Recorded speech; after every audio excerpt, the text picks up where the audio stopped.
Hello everyone, welcome to किन studies. आज है 2 मई। स्टार्ट करते हैं आज के एमसीक्यू क्वेश्चंस। आज का फर्स्ट क्वेश्चन है, consider the following statements based on the recent study bye the Indian Institute of Tropical meteorology. यहाँ पर आपसे पूछा जा रहा है, भारतीय उष्णकटिबंधीय मौसम विज्ञान संस्थान के हालिया अध्ययन के आधार पर कुछ कथन दिए गए हैं जिन पर आपको विचार करना है। So the Indian Ocean has warmed by 1.2 degrees Celsius from 1950 to 2020, with the projections indicating an additional temperature rise of 1.7 degrees Celsius to 3.8 degrees Celsius by 2100. And second statement, the increased heat content in the Indian Ocean is expected to reduce the frequency of marine waves. और यहाँ पर आपसे correct statement पूछी जा रही है। आपको बताना है कि इनमें से कौन सा स्टेटमेंट करेक्ट है। इस क्वेश्चन में आपका करेक्ट ऑप्शन हो जाएगा ऑप्शन ए। यहाँ पर केवल आपका फर्स्ट स्टेटमेंट करेक्ट है जबकि सेकंड इनकरेक्ट है। आप यहाँ देख सकते हैं। So warning of the Indian Ocean studies by the Indian Institute of Tropical Meteorology जो कि स्थित है पुणे में, the study noted a significant warming of the Indian Ocean over the past 70 years with an expected continuation of this trend. So the figures of 1.2 degrees Celsius from 1950 to 2020 and a projected increase of 1.7 degrees Celsius to 3.8 degrees Celsius by 2100 are directly taken from the study's results. So the study indicates that the frequency of heat waves, marine heat waves, is expected to increase, not decrease, as a result of the warming of the Indian Ocean. And this report also highlights the concern over these increasing heat waves, which could occur for 220 to 250 days per year, potentially making the tropical Indian Ocean a near permanent heat wave state. और ये जो report है ये जारी की गई है Indian Institute of Tropical meteorology के द्वारा जो कि स्थित है पुणे में, और ये एक साइंटिफिक इंस्टीट्यूशन है। सो इसको स्टैब्लिश किया गया है 1962 में under the ministry of earth sciences. ये फोकस करता है to conduct research on meteorology and atmospheric sciences specialising in the tropics. और इसकी जो की रिसर्च एरियाज हैं वो हैं climate change, monsoon dynamics, atmospheric pollution and severe weather conditions. बढ़ते हैं नेक्स्ट क्वेश्चन की ओर। Which country developed the Strike Range air-launched ballistic missile referred to as Crystal Maze 2 और ROCKS? यहाँ पर आपसे पूछा जा रहा है किस देश ने strike range air launch ballistic missile विकसित की है जिसे क्रिस्टल 2 या रॉक्स के नाम से जाना जाता है। आपके ऑप्शंस हैं इंडिया, इजराइल, यूएसए या फिर रशिया। और इस क्वेश्चन में आपका करेक्ट ऑप्शन हो जाएगा ऑप्शन बी, ये कंट्री है इजराइल। आप यहाँ देख सकते हैं। So the missile, also referred to as ROCKS or Crystal Maze 2, originated from Israel and underwent a test launch from Sukhoi 30 MKI fighter jet in Andaman and Nicobar Island. So Crystal Maze 2 represents an extended standoff range air-to-surface missile designed to strike stationary and relocatable targets in GPS-denied environments. So it is capable of targeting enemy long-range radar and air defense systems. तो आप ध्यान रखेंगे कि इसको originate Israel ने किया है, हाल ही में इंडियन एयरफोर्स ने इसको टेस्ट किया है। बढ़ते हैं नेक्स्ट क्वेश्चन की ओर। Which of the following statement is correct about the global plastic treaty? यहाँ पर आपसे पूछा जा रहा है वैश्विक प्लास्टिक संधि के बारे में कौन सा कथन सही है।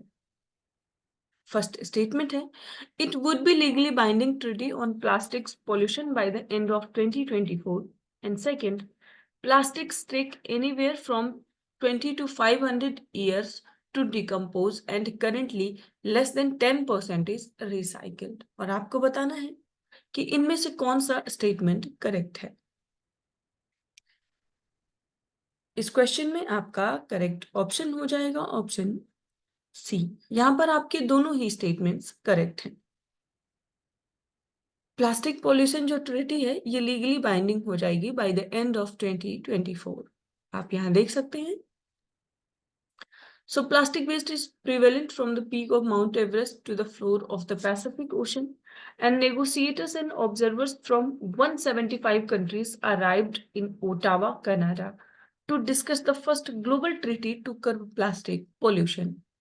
So this is the fourth round of negotiation since 2022 for a legal binding treaty on plastics pollution by the end of 2024.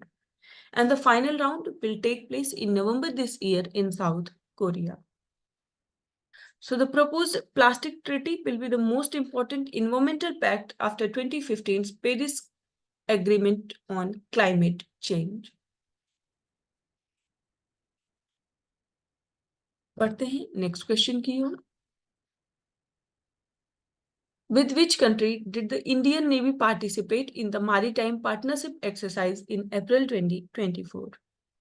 यहाँ पर आपसे पूछा जा रहा है अप्रैल 2024 में भारतीय नौसेना ने किस देश के साथ समुद्री साझेदारी अभ्यास में भाग लिया है?